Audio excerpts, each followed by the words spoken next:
What's going on, everybody? Texas Red Leg here, just checking in. Hope everybody had a good weekend.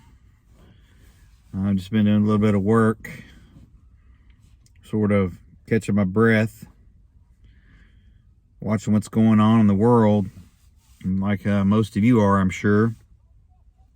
And it looks like things are still heating up over in the Ukraine area, and then of course the Pacific. So it's a real interesting time to see the moves that are being made, and the probing of the vulnerabilities that we share here in the U.S. with our weak leadership and amateurish behavior on the world stage. And I have a feeling they're going to be exposed pretty quick. Of course, we all know that Potato is not really calling the shots, and he's just the yes man, the nodder in chief, and he's probably going to do what his handlers tell him to, which is even more concerning, to be quite honest, because we all know that, or at least we should know or have a good idea that they've got a lot on these people. Our enemies have a lot of dirty laundry and a lot of dirty pictures, on these so-called leaders of ours. And I think they know they can do what they want because of blackmail and coercion and all the rest.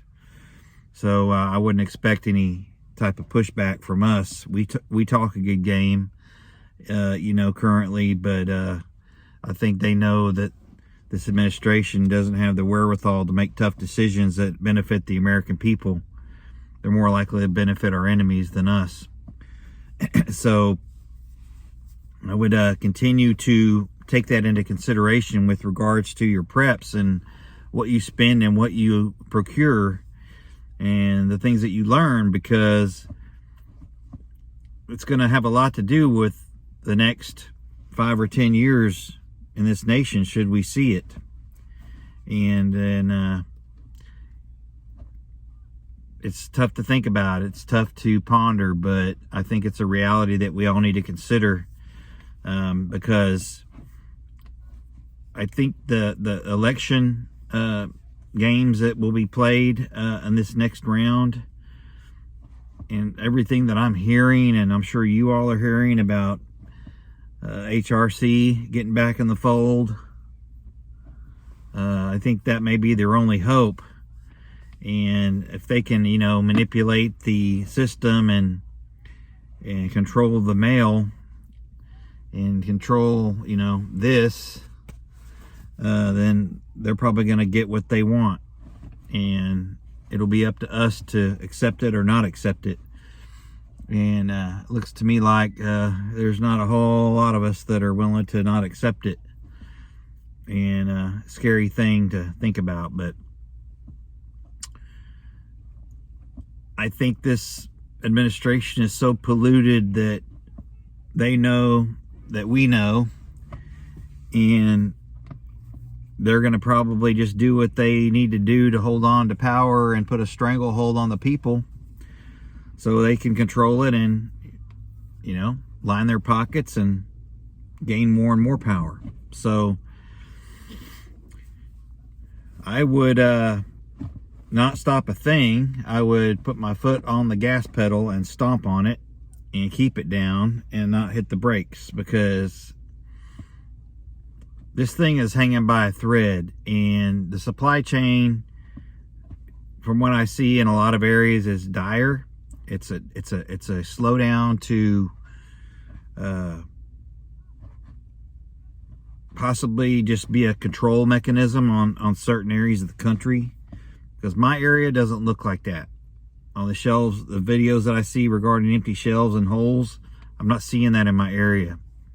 And it's sort of strange. We've talked about it before, but I would encourage everybody to, get what they need and think about a 6-month plan, And I would avoid I would get some canned proteins, meats and such, but I wouldn't go crazy on it because of the shelf life issues And maybe instead of the canned meats, you buy the canned veggies, canned fruits with longer shelf lives. And then maybe you supplement canned meats with protein powders and things like that you just need to add water to, that will last and you know, handle temperature changes and things like that. So don't forget the you know, the 2A items and the hardware as well, because they're going to try to get this thing from all angles, and they know that they can't readily control we the people unless they can control, you know, this.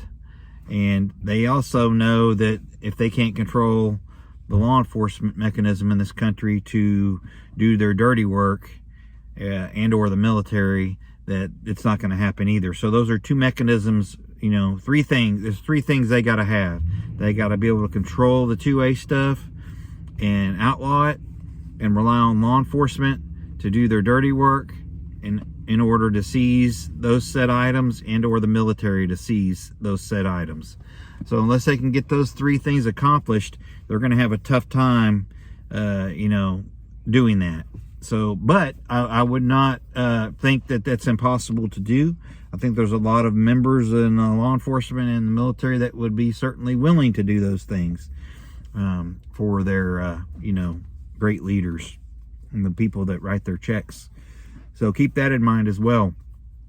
It's a tough game for a lot of them, because you know, this, and then the, you know, this, you know, people that chase the dollar and that have to have the dollar will do certain things to keep those taps open and keep that stuff flowing towards them.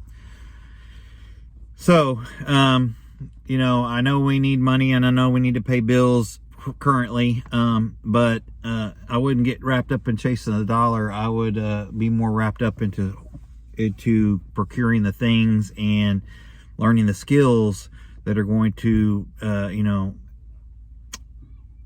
bring you along through tough times. So having said that, I wish everybody a great week. I'll try to get on some lives if I can. I've been busy. I'm sure a lot of you have as well. Weather's changing, and you know, need to take that into consideration as well. So with that, keep prepping, stack it deep, and long live the Republic.